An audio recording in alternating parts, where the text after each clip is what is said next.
Kita mulai ya kuliahnya ya. Ini saya rekam karena untuk dokumentasi saya bahwa saya dalam hidup sudah pernah mengajar etika gitu loh ya. Karena supaya saya juga beretika gitu ya. Sehingga ada dokumen. Karena kita sendiri direkam oleh Tuhan ya. Sebelum kita menghadap Tuhan, kita harus merekam diri sendiri. Kalau ada kesalahan, bisa kita evaluasi. Itu maksudnya.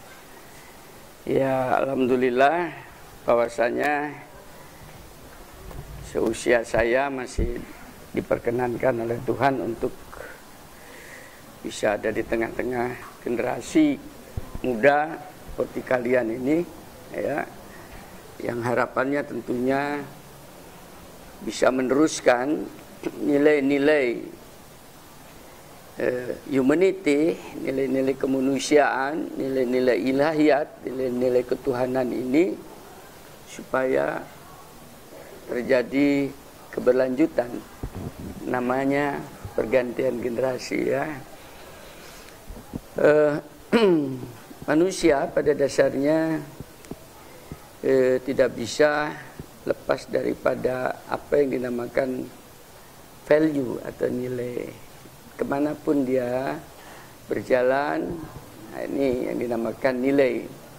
Kalau manusia itu tidak mempunyai value, maka akan kehilangan humanity-nya, nilai kemanusiaannya ya. Nah, nanti kita akan sampai apa saja itu yang dinamakan nilai kemanusiaan itu, sehingga Anda sebagai generasi yang akan membangun bangsa ini agar supaya eksis dibandingkan dengan bangsa-bangsa lain, harus mempunyai integritas nilai yang sudah tertanam sejak sekolah dan bangku kuliah ini. Kan begitu ya. Ini semester berapa ini? Oh, semester 6 kan sudah tua ya.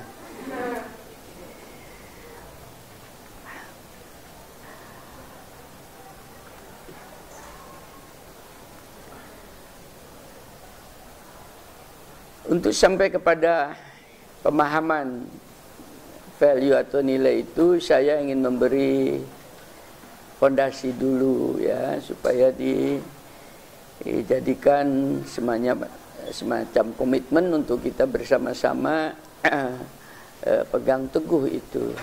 Jadi harapan saya Anda dalam kuliah etika profesi ini bukan mencari nilai ya.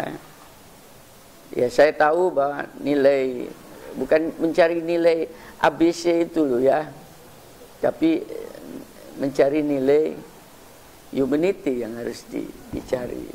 Saya tahu bahwa itu penting untuk KRS kalian ya.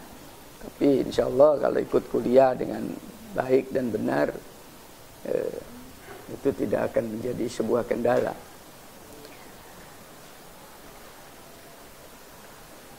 Alam raya, tahu alam raya ya? Apa itu alam raya? Ayo, apa itu alam raya? Loh, kok diam? Katanya semester 6. Dalam bahasa Inggrisnya apa?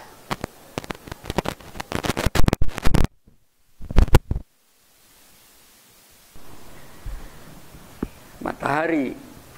Tapi Galileo Galilei akhirnya mati di penjara kan?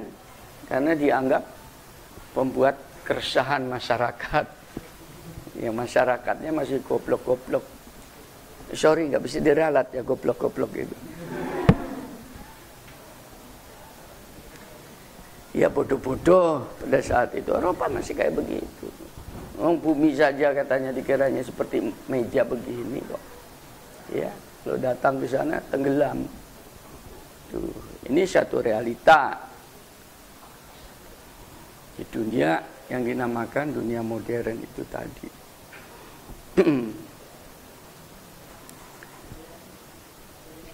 Astronomi ditemukan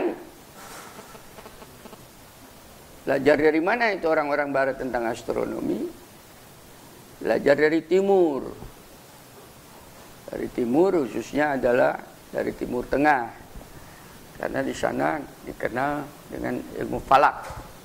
Ya, diadopsi tadi.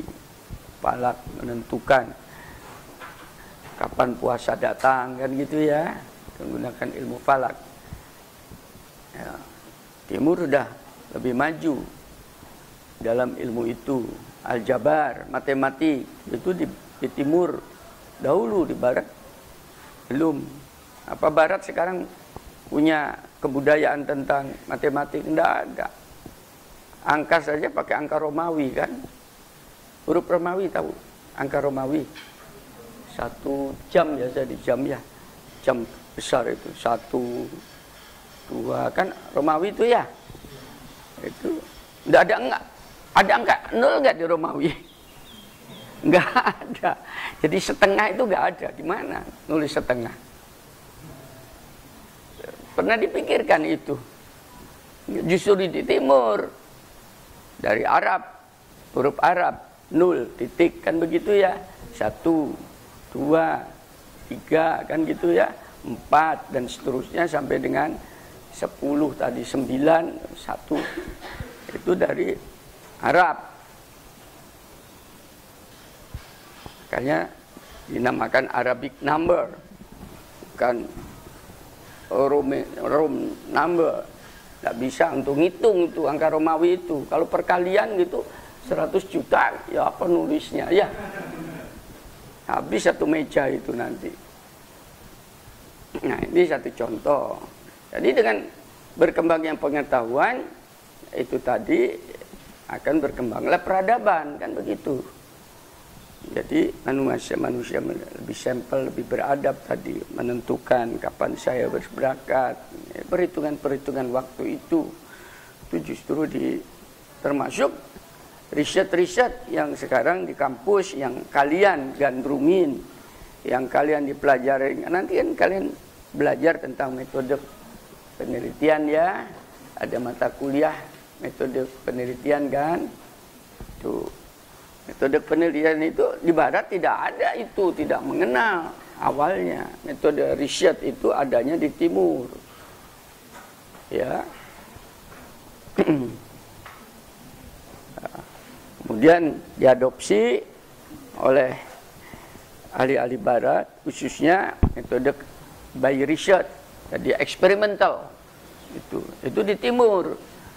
Karena orang-orang timur sudah jauh lebih mereka melakukan namanya, walaupun metodenya masih coba-coba, tapi sudah mulaikan ukuran-ukuran berapa gram tambah berapa, ya, seperti pengobatan itu di timur, baik di Cina, India, Arab itu berkembang, ya, itu kan metode eksperimental itu. Kalau ini dicampur ini, campur ini jadi apa kan ya? Di barat belum pernah dikenal. Di timur sudah begitu maju, di barat masih percaya tahayul pada saat itu. Jadi tahayul bukan hanya di Jawa, di barat pun masih percaya tahayul pada saat itu. Nah, dengan berkembangnya terjadinya pergeseran manusia, ya, akhirnya terjadilah perkembangan peradaban di barat. Tuh. Tapi masalahnya begitu di barat itu terjadi perkembangan intelektual mereka, tadinya tidak intelek betul-betul. Nah, terjadinya perkembangan intelektual mereka yang jadi korban, salah satu korban yang paling besar di dalam peradaban barat itu adalah agama Katolik. Ya, agama Katolik pecah kan? Jadi Protestan, ini bagi mereka yang beragama Katolik dan Protestan dijadikan semacam pengetahuan tambahan untuk Anda. Karena agama Katolik pada saat itu digunakan oleh penguasa sebagai sebuah agama yang bersifatnya dogma dan doktrin. Ya, yang dengan dogma dan doktrin itu digunakan oleh penguasa untuk menekan kaum intelektual yang mempunyai perkembangan pengetahuan itu. Nah, akhirnya terjadilah revolusi budaya yang bukan main. Pecahlah menjadi agama Protestan. Makanya protes, kaum protes. Apa yang terjadi pada kebudayaan manusia? Masya Allah itu dampaknya. Ada yang mengatakan Tuhan sudah mati. Nah, aku tidak perlu Tuhan. Jadilah kemudian ateis kan. Anda lihat tuh, ya sudah mati, ngapain nyembah Tuhan kan? Matilah kau gitulah ya kalau orang Jakartaan gitu. Itu gelombang supaya kalian tahu. Ada lagi yang lain tidak sedrastis itu. Oke lah kalau gitu sekarang kita masih mengakui agama, masih mengakui eksistensi itu, tapi tolong agama tidak ikut campur di dalam masalah membangun peradaban. Agamanya hanya di gereja. Ya. Sudah di wihara agama kalau di Indonesia atau di timur daerah sini agamanya hanya di masjid-masjid kan begitu ya. Pemerintahan di dalam sains itu jangan ikut campur dong. Takut kembali dikendalikan kebebasan berpikir akan terkekang. Itu maka terjadi apa yang dinamakan sekularisme. Itu aliran sekuler, kan sekularisme. Pahamnya sekularisme, alirannya menjadi aliran sekuler. Maka di barat itu seperti itu. Ya, sains tidak ada hubungannya dengan masalah keagamaan. Itu sekularisme, aliran itu. Dan di Indonesia sama juga. Di Timur Tengah juga sama pada dasarnya. Aliran itu melanda walaupun tidak dikatakan seperti itu. Ya. Kalau Anda pelajarin begitu, baik mereka yang beragama yang mempelajari keagamaan apa di pondok-pondok dan sebagainya, mereka juga terjebak di dalam aliran itu. Ini saya katakan di mana-mana. Kalau belajar agama, ya belajar nahwu, syaraf, bahasa Arab, ya. Belajar bahasa Arab lah itu agama. Kalau bahasa Inggris lah itu sekuler. Ya. Nah, itu bukan agama. Kalau belajar fikih itu agama. Tapi kalau belajar hukum bukan agama. Pada fikih dan hukum itu sama, ya. Bisa diikutin ini omongan saya apa nyanda apa enggak ini. Kok kelihatannya berat. Masih sepagi ini kok sudah ngantuk. Ya. Kalau ngantuk itu hanya 2. Kalau Anda ngantuk sepagi ini hanya 2. Ya. 1 adalah Anda punya penyakit. Bisa penyakitnya itu mungkin penyakit hati. Ya, penyakit hati menolak semua informasi yang masuk, lah itu namanya egosentris, tidak boleh. Ya.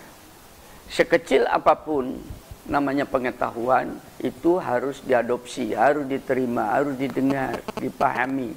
Itu yang akan akhirnya terjadi akumulasi pada Anda sehingga pada saat nanti sudah tua itu akan menjadi sangat bermanfaat, akan meningkatkan nilai kebijaksanaan Anda dalam bertindak. Yang kedua, mungkin kebanyakan makan. Jadi energi yang harusnya untuk otak mengurus di perut. Terutama yang gemuk-gemuk itu. Yuk, marah gitu ya. Jangan marah. Kalau yang gemuk saya katakan gemuk kan betul ya, gemuk ya. Nah itu. Kalau yang gemuk saya katakan kurus, lah Bapak salah lihat kan gitu ya. Saya gemuk.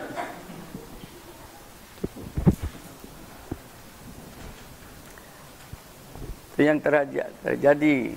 Ya, Anda bisa melihat peradaban. Nah itu terus berkembang sampai sekarang. Akhirnya yang namanya ateis itu ingin mewujudkan paham mereka itu menjadi sebuah kenyataan di dalam sosial masyarakat. Akhirnya dibentuklah ajaran namanya ateisme yang berkembang kemudian menjadi komunisme. Diwujudkanlah jadi negara-negara komunis itu, ya, dengan dajalnya Rusia pada saat itu, tahu dajjal, iblisnya, senternya itu Rusia. Makanya dulu kamu belum lahir mungkin ada negara USSR kan gitu ya, itu negara Uni Soviet, Republik Uni Soviet itu banyak negara, Yugoslavia masuk ya, kemudian Serbia masuk, itu negara besar itu. Itu jadi paham. Nah, sekarang hancur, belum sampai 1 abad tuh negara itu hancur, 75 tahun kalau tidak salah. Ya, dan Indonesia hampir menjadi bagian daripada komunisme itu karena sudah turun ke. Nah, itu wawasan global yang Anda harus ikutin.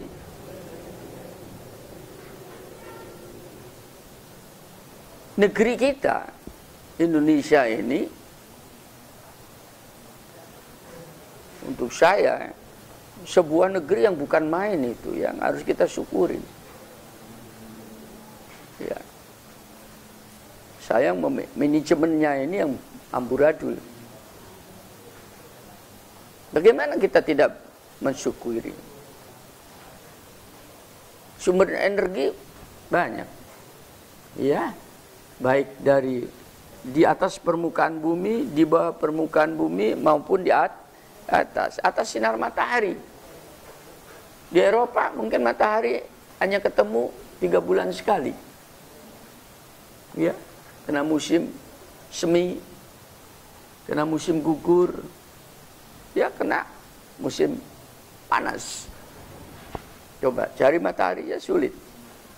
Pernah ke Eropa? Tuh. Gondang legi.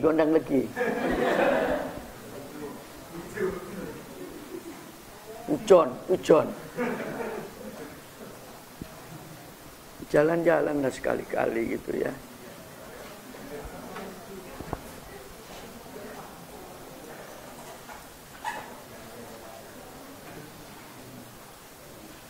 Timur Tengah, apalagi Timur Tengah. Ya. Tuh, lihat. Termasuk di Saudi Arabia. Itu kan padang pasir dengan batu-batu, gunung batu cadas. Ya, di atasnya sudah gurun pasir Saudi. Nggak bisa ditanamin apa-apa. Belum lagi angin pasirnya. Saya pas haji kemarin itu badai pasir, ya, kebetulan saya sudah di Mekah, badai pasir turun di Jeddah, sudah disambut itu.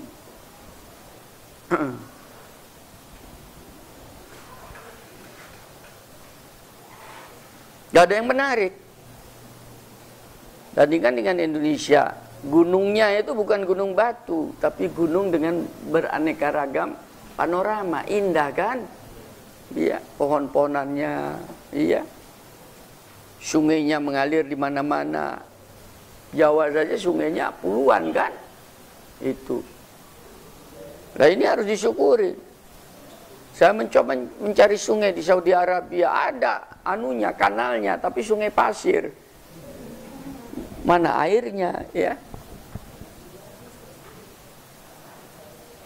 Harus disyukuri. Tanahnya, kamu pegang tanahnya itu, keluarlah tanah itu, set, ya. Ini segenggam tanah ini nilainya bukan main, betul-betul itu dari tanahnya, kekayaan tanahnya hanya segenggam ini saja. Itu tanah tersubur di dunia.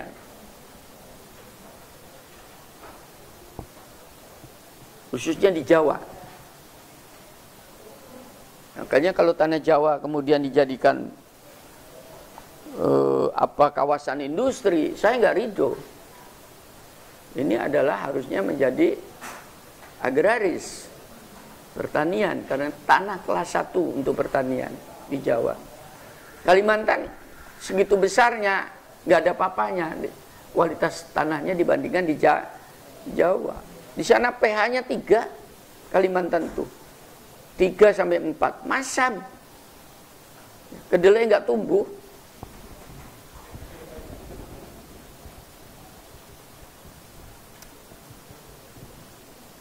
Ya, untuk naikkan pH harus dikasih kapur. Nah, kapur itu nggak ada gunung kapur di sana. Mau cari di mana? Nah, itu kan susah ya. Jadi begitu pohon-pohonnya ditebang, habislah itu Kalimantan. Akan terjadi suksesi ekosistem, menjadi semak belukar nantinya. Ini harus kamu hayati. Jawa tidak subur.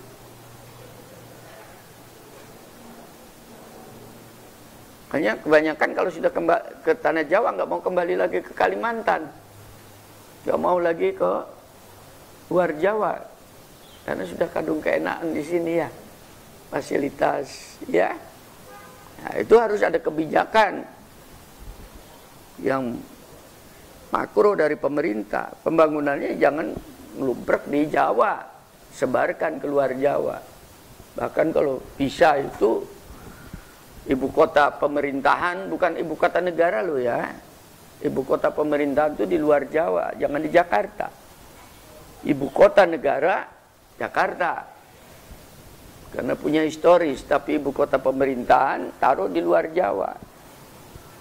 Apa di Kalimantan Tengah, ya, apa di Makassar, supaya terjadi distribusi pembangunan dari tengah ke timur, ya, sehingga menteri-menteri itu kantornya harusnya di sana, bukan ngelumprek di Jakarta.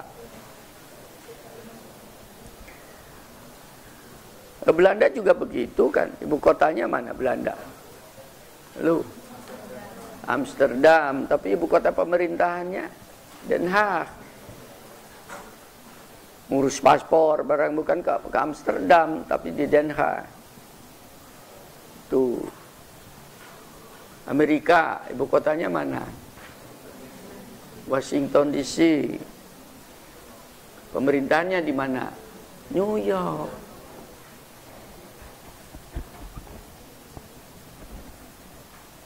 Ini namanya